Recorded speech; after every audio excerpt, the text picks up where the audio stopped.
से क्या करना होगा। पहला, आतंकवाद की दुकान पर ताला लगाना होगा। दूसरा, मसूद अजहर, हाफिज सईद और जितने भी आतंकियों की लिस्ट भारत ने दी है उन्हें भारत के हवाले करना होगा। तीसरा, पीओके से अपना अवैध कब्जा हटाना होगा। यह सब करके पाकिस्तान भारत के कहर से बच सकता है। केंद्रीय मंत्री जी किशन रेड्डी पाकिस्तान को यही कह रहे हैं, सुनिए एक बार। ऑपरेशन सिंदूर खत्म नहीं हुआ है जब तक पाकिस्तान के जितने भी अभी घूम रहे वो लोगों को जो भारत में आकर भारत में आतंकवाद का गतिविधि करके फिर पाकिस्तान के अंदर आज शरण ले रहे, पाकिस्तान के अंदर शेल्टर दे रहे, वैसे लोगों को भारत को जो हैंड ओवर करना चाहिए ऐसा भारत डिमांड है। यही नंबर 1 डिमांड है। उसके अलावा पीओके भी छोड़ना चाहिए। 2 मेजर डिमांड है। इधर पाकिस्तान यह सोच रहा है कि भारत के कहर से बचना कैसे। उधर भारत में इंडी गठबंधन यह प्लान बना रहा है कि कैसे ऑपरेशन सिंदूर का क्रेडिट पीएम मोदी को न मिल जाए। इसके लिए चाहे देश के शौर्य से ही क्यों ना समझौता करना पड़े। आप समाजवादी पार्टी के मुखिया अखिलेश यादव को सुन लीजिए, जो बीजेपी की तिरंगा यात्रा पर कह रहे हैं कि जश्न जीत का होना चाहिए, सीज फायर का नहीं।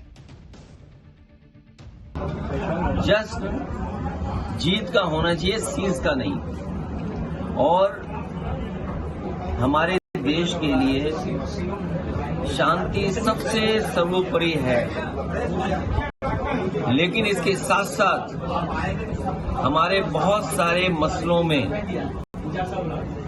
दूसरे देश इंटरफेयर न करें, वही हमारे संविधान और हमारे लोकतंत्र की सबसे बड़ी पहचान रही है।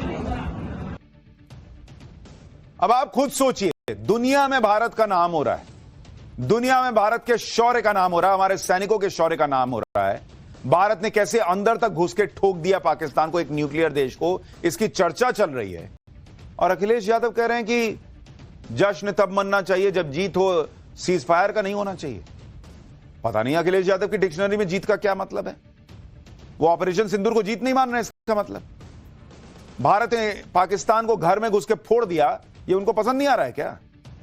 भारत ने पाकिस्तान के एयरबेस फोड़ दिए, उसे घर में घुसकर मारा। भारत की ताकत के आगे पाकिस्तान ने एक तरह से सरेंडर किया। इसे आप भारत की जीत नहीं कहेंगे तो क्या कहेंगे। लेकिन सवाल उठाने वालों में अखिलेश यादव अकेले नहीं है, कांग्रेस के नेता भी उनसे रेस लगा रहे हैं। कर्नाटक से कांग्रेस के विधायक कोथूर मंजुनाथ तो यहां तक बोल गए कि ऑपरेशन सिंदूर जैसा कुछ हुआ ही नहीं है। कांग्रेस विधायक ने कहा कि क्या किया, कुछ भी नहीं किया गया, बस दिखावे के लिए 3-4 विमान ऊपर से भेजे और वापस लौट आए। क्या इससे पहलगाम में मारे गए 26-28 लोगों की मौत की भरपाई हो जाएगी? क्या हम महिलाओं को इसी तरह जवाब देंगे? क्या हम उन्हें ऐसे ही सांत्वना देंगे? क्या हम ऐसा करके उनको सम्मान दे रहे हैं? हम कह क्या रहे हैं, हमने उन्हें यहां मारा वहां मारा। यह तो हाल है कांग्रेस का। ऑपरेशन सिंदूर को लेकर किस लेवल की सियासत हो रही है, इसकी एक और तस्वीर आपको दिखाता हूं। कांग्रेस पार्टी अमेरिकी राष्ट्रपति डोनाल्ड ट्रंप के बयान के आधार पर प्रधानमंत्री से विदेश मंत्रालय पहले ही क्लियर कर चुका है कि पाकिस्तान से तनाव के बीच अमेरिका और भारत के नेताओं के बीच व्यापार पर कोई बातचीत ही नहीं हुई थी। लेकिन इनको अपने विदेश मंत्रालय पर भरोसा नहीं है। वो ट्रंप जो बार बार बयान बदल रहे हैं उन पर भरोसा है। सीज फायर पर पीएम मोदी को कोसने वाली कांग्रेस बार बार इंदिरा गांधी का नाम भी ले रही। इंदिरा गांधी का नाम लेकर पीएम मोदी के फैसलों और ऑपरेशन सिंदूर का कम आंका जा रहा है।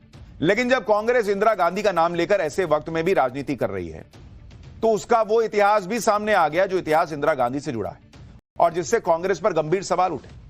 साल 1974 में भारत ने अपना पहला न्यूक्लियर टेस्ट किया था, आपको याद होगा। आपको जानकर हैरानी होगी कि उस वक्त इंदिरा गांधी ने पाकिस्तान को न्यूक्लियर टेक्नोलॉजी देने का ऑफर दिया था। विकीलीक्स में इसका खुलासा हुआ। इंदिरा गांधी ने पाकिस्तान को शांतिपूर्ण इस्तेमाल के लिए न्यूक्लियर टेक्नोलॉजी देने का ऑफर किया था, यह जानते हुए भी कि पाकिस्तान किस तरह का देश है।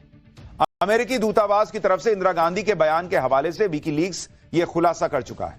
साल 1974 में इंदिरा गांधी ने पाकिस्तान के तब के प्रधानमंत्री जुल्फिकार अली भुट्टो को लेटर लिखा था और न्यूक्लियर टेक्नोलॉजी साझा करने का ऑफर दिया था।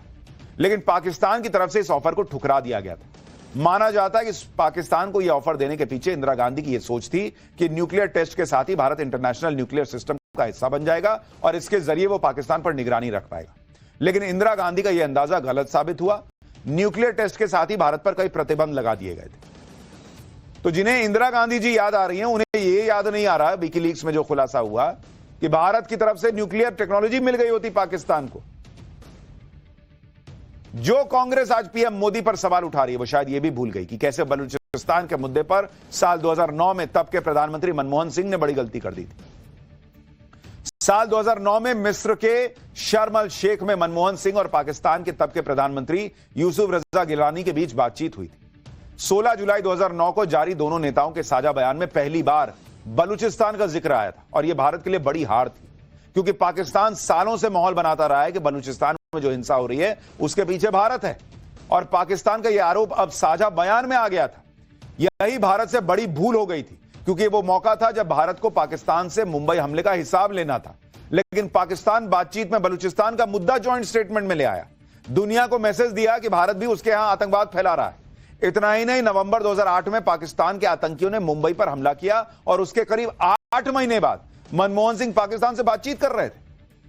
पाकिस्तान से डोजियर आदान प्रदान चल रहा था, साझा बयान जारी हो रहे थे जिसमें भारत की तरफ से ब्लंडर कर रहे थे, जबकि भारत का स्टैंड यह होना चाहिए था कि पाकिस्तान के साथ तब कोई बात नहीं होगी जब तक वो मुंबई हमले के दोषियों पर एक्शन नहीं लेता। आप सोचिए, उस जॉइंट स्टेटमेंट में दोनों नेता इस बात पर राजी हुए थे कि दोनों देशों के लिए आतंकवाद सबसे बड़ा खतरा है। दोनों नेताओं ने यह संकल्प लिया था कि वो आतंकवाद को खत्म करने के लिए एक दूसरे का सहयोग करेंगे।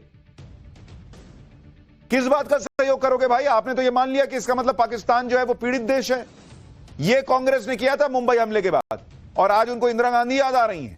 आज इन लोगों को जो है वो सीज फायर में मजा नहीं आ रहा है। पाकिस्तान में घर में घुस के ठोक दिया, इन लोगों को जीत नहीं दिख रही है। इतना ही नहीं, उस बयान में मनमोहन सिंह ने पाकिस्तान से मुंबई हमले के आतंकियों पर कार्रवाई करने को कहा, तो पाकिस्तान ने उन्हें भरोसा दिया कि उनसे जितना संभव होगा वो करेंगे।